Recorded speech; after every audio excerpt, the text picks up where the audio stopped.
kaibigan. Welcome po muli dito sa ating programa sa Power Cells. Ito po muli ang inyong gabay sa kalusugan. Daniel Serrano po, Doctor of Ministry Naturopathy. Ang ating topic mga kaibigan na ating binibigyang daan ngayon at ito ay nagbabaga kasi mainit. Ito po ay pinamagatang heat waves mga kaibigan. At ating pong binibigyang pansin ang research ng ating mga scientists sa buong mundo. Sila po ay humahanap ng solusyon, hindi lang po tinutuklas kung ano ang dahilan kung bakit nagkakaroon ng sobrang init ang ating mundo, kundi inaalam din po kung ano ang solusyon nito. Siyempre sa simula, ano muna yung pinakadahilan or cause? Kasi wala mga kaibigan, napakadami na po ang mga nangamatay ng sa sobrang init. Nagkakaroon na po ng heat stroke ang mga kababayan natin, lalo na ang mga young adults. Karamihan po ng mga young adults. Bakit young adults? Yung mga active, lalo na yung mga athletes, at saka yung mga elderly, ay kapag na-expose sa sobrang init, hindi kakayanin. Ayan mga kaibigan, kaya atin pong binibigyang pansin ang findings ng ating mga researchers. Kasi mahirap na gusto nating umiwas dito at hindi man maiwasan. Kasi yung araw, kahit saan ka pupunta, nandyan man si araw. Kahit napapasok ka sa bahay, ay andyan pa rin si araw sa taas. O, diba? Yun na yun mga kaibigan. Lalo na kung uminit ng uminit, ay pwede magkaroon ng problema po ang electricity dahil sa sobrang init. Mag-blackout, ay di ka na pwede mag-aircon. Naku mga kaibigan, yun po yung mga suliranin. Kaya hindi pwede na hindi natin bigyan pansin ito dahil sa napakahirap po ito. Bigla po itong dumarating sa iba't ibang lugar sa ating mundo. Kaya kailangan paghahandaan natin ito mga kaibigan. Ayon po mga kaibigan sa research ng Oxford University, ito ay naipublish in the journal Climate Change. This shows that meat eaters are responsible for almost twice as many dietary greenhouse gas emissions per day. Uy, mga kaibigan. So ito ay pasensya na sa mga masagasaan dito. hindi man natin ito sinasadya. Kasi ito man ang findings mga kaibigan ng research, no? Ito po, tinututukan na ng husto ang pinakadahilan kung anong dahilan nitong sobrang init ng ating panahon. Global warming po ito mga kaibigan. Kaya nakita po mga kaibigan na ang mga kumakain ng karne, meat eaters, are responsible. Maniwala ba kayo niyan? Responsible. Pag sinabing responsible, tayo ang may dahilan yan, mga kaibigan. Kung sa kaso pa, tayo ang makakaso nito. Sino naman ang magkaso sa atin? Wala siguro. Pero ang mangyari, ang mga kalamidad, mga tragedy, ay pwedeng mangyari kahit anong panahon. Yan mga kaibigan. So just imagine, almost twice as many dietary greenhouse gas emissions per day. Per day yan mga kaibigan. Kaya sobrang tindi po. Ito ay kinumpare nila sa mga vegetarian. As vegetarians and about 2.5 times as many as vegans. So dito nakita mga kaibigan ng mga experts sa buong mundo ito hindi ito isolated na research mga kaibigan. This is a worldwide research. Nakita po mga kaibigan na to be a vegetarian in our time, present time, is the best solution for this climate change mga kaibigan. Kasi kung hindi natin ito gawin, wala. Magkakaroon lang tayo ng mga sentimento sa buhay. Namatay si ganito dahil sa na heat wave o di ba? Na heat stroke. Mga kaibigan, yun po ang mga hindi maganda. Ayon pa po sa karagdagang research, the researchers found that the diets of people who eat more than 3.5 ounces of meat per day, about the size of a deck of playing cards, generate 15.8 pounds of carbon dioxide equivalent each day. Grabe naman po yan mga kaibigan. Napakaliit. 3.5 ounces of meat per day. Ano po yung equivalent niya? Mga kaibigan, 15.8 pounds of carbon dioxide equivalent. Just imagine that mga kaibigan. By pound ang ratio na ginawa dito o timbang mga kaibigan. Ang alam natin yung isang pound is equivalent to half kilo. Grabe naman po yan mga kaibigan. 15.8 pounds. So, sobra po talaga ang nai-emit na greenhouse gases or carbon dioxide sa ating atmosphere, mga kaibigan. Whereas vegetarians and vegans are responsible for 8.4 pounds and 6.4 pounds of CO2 equivalent respectively. So yan mga kaibigan yung comparison na ginawa ng mga researchers, mga kaibigan. So UN Climate Change Report, Food and Land, ayon po sa research, an estimated 23% of greenhouse gas emissions come from agriculture livestock and the land and forest needed to raise them. Grabe mga kaibigan, ito ay 23%. Napakataas mga kaibigan. Global land surface air temperature have already increased by more than 1.5 degrees Celsius. Naku mga kaibigan. Ang sinabi ng mga expert, pag umabot na tayo ng 2 to 3 degrees, it is unimaginable because there will be uncontrollable forces of nature. Magtindi po ang mga lindol, pagputok ng bulkan, mga bagyo, sobra ang kalamidad na mangyari sa ating mundo.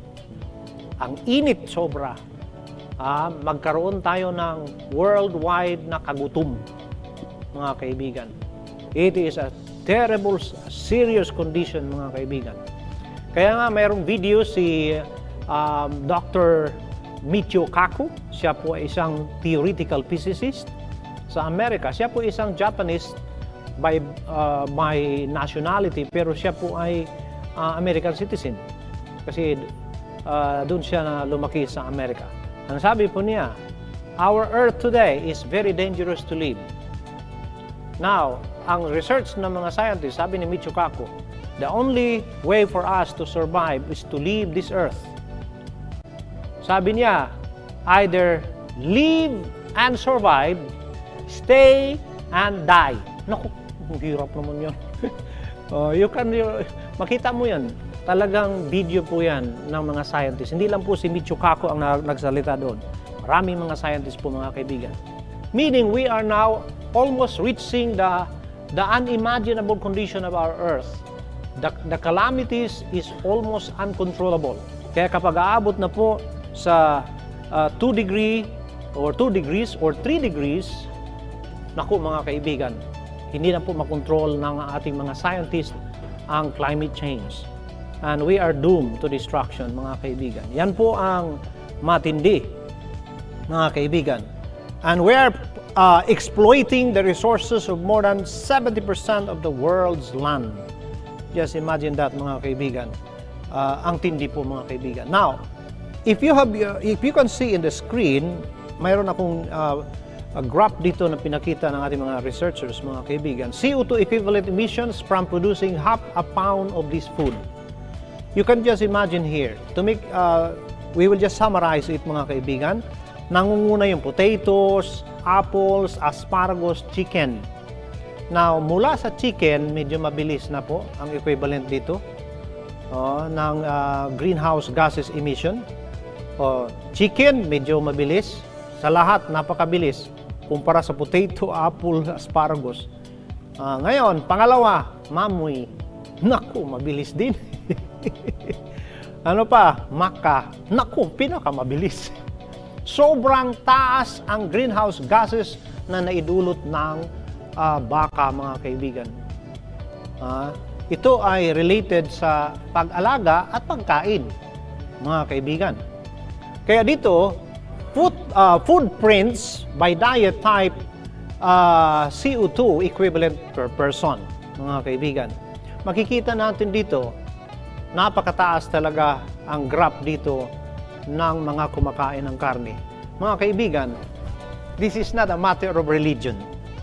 This is a matter of saving our planet.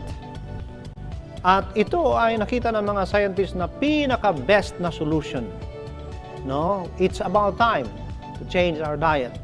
Not only for our good health, but especially for saving our own planet. Kasi kung tayo na mismo ang sisira sa ating planet, ano ba ang tawag sa atin? Diba?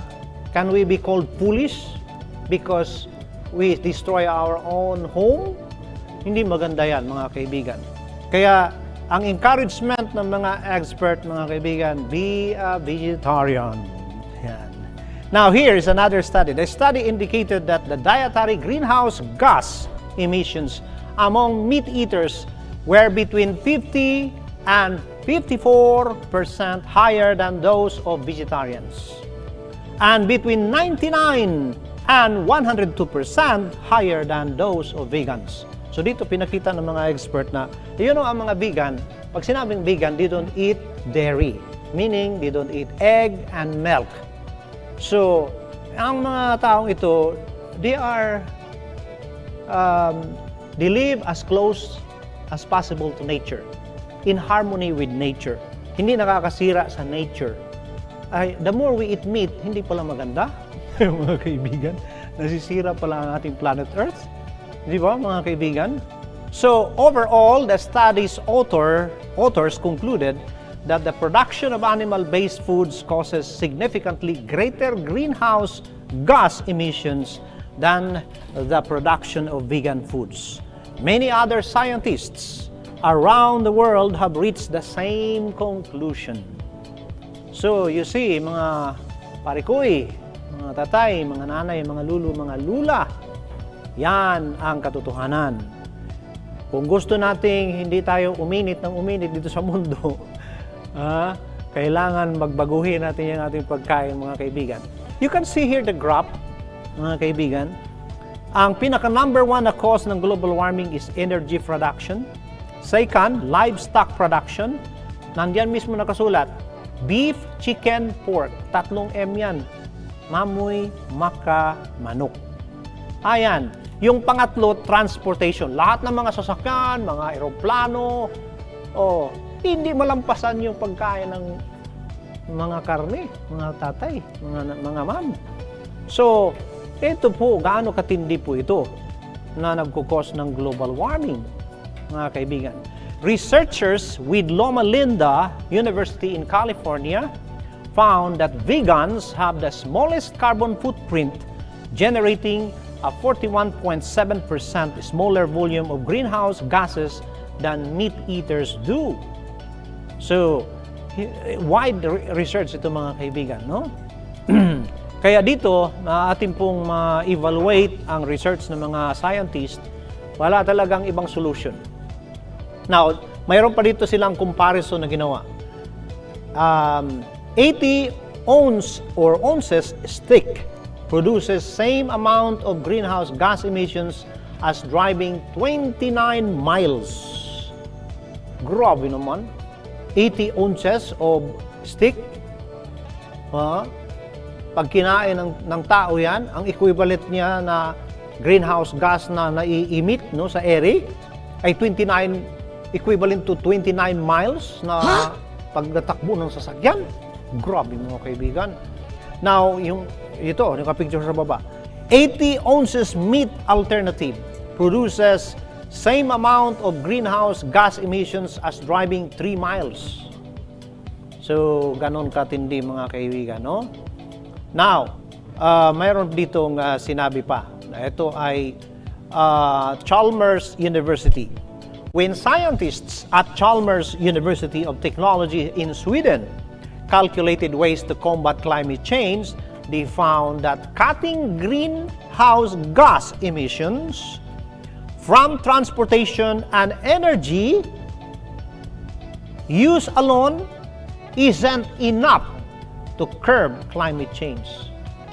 Grabe yan, mga kaibigan. Halimbawa, Wala nang mga sasakyan, tigil na yan, magkakariton na lang tayo dito, magkarwahi. Ano ba yan? Yung kalisa. Sabi ng mga scientists, kahit nagawin natin yan, hindi sapat. Ano palang gagawin? Ibig sabihin, kahit nagawin natin yan, hindi pa rin mag-change yung climate.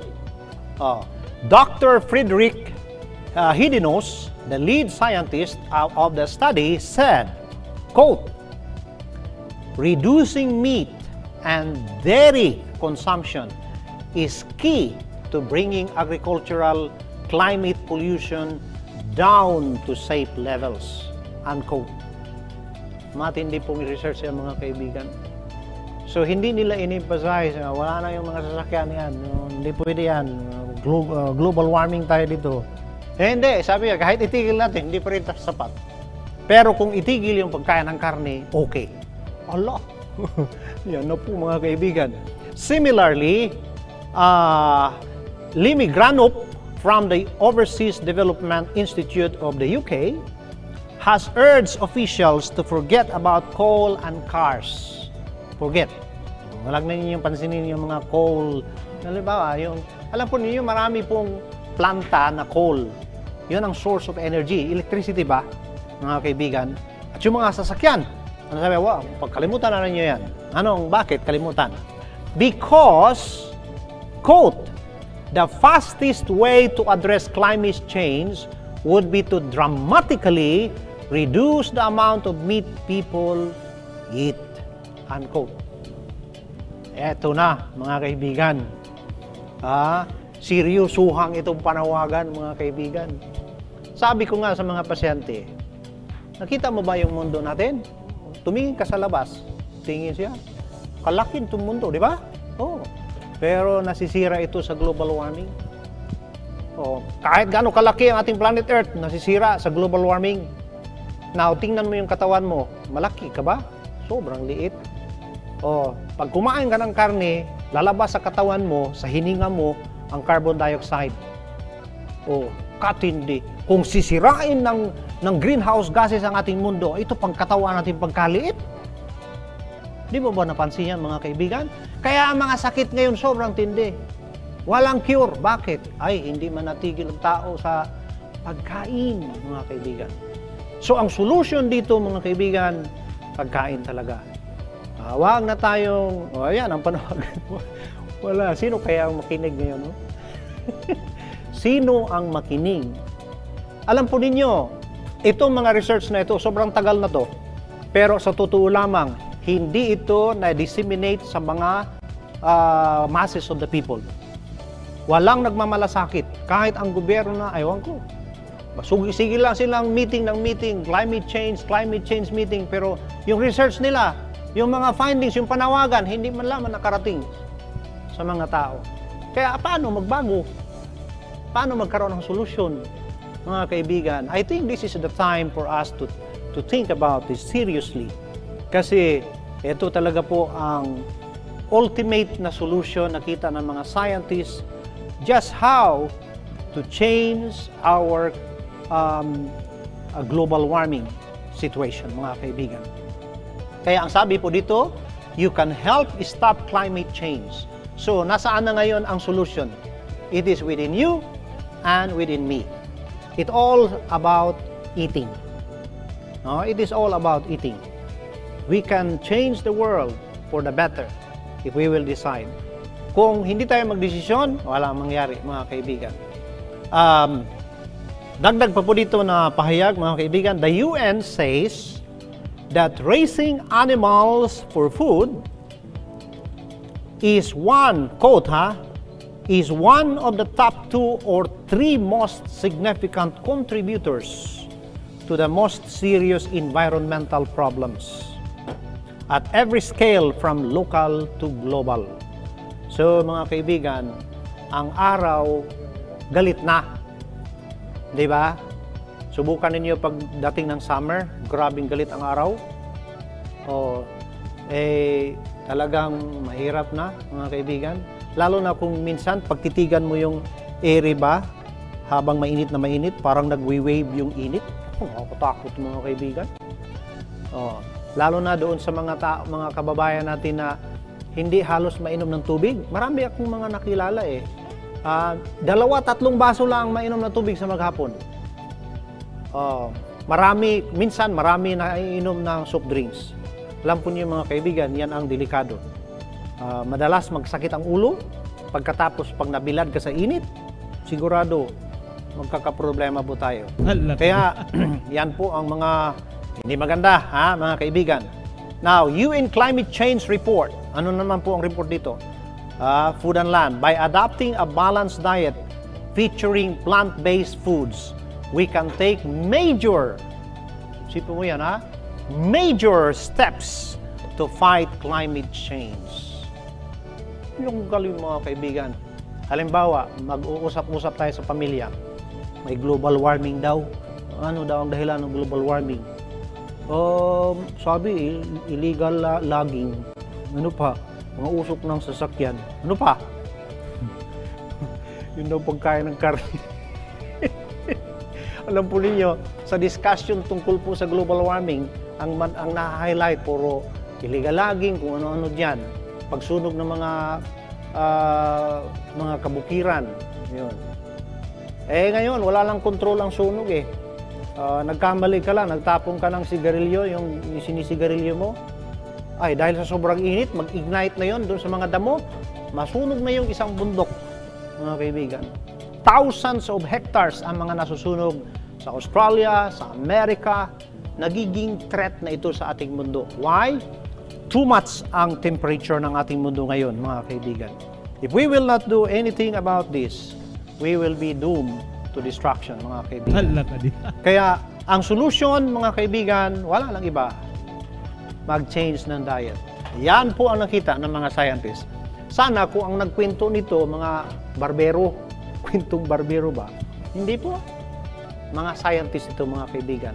The most powerful step that we can take as individuals to halt climate change is to stop eating meat, eggs, and dairy products. Grabe itong ano na to. Yan po ang research. Saan ito na research? The UN, mga kaibigan. So, yan mga kaibigan ang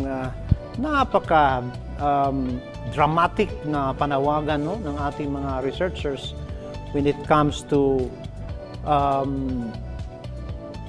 beating or fighting this climate change, mga kaibigan.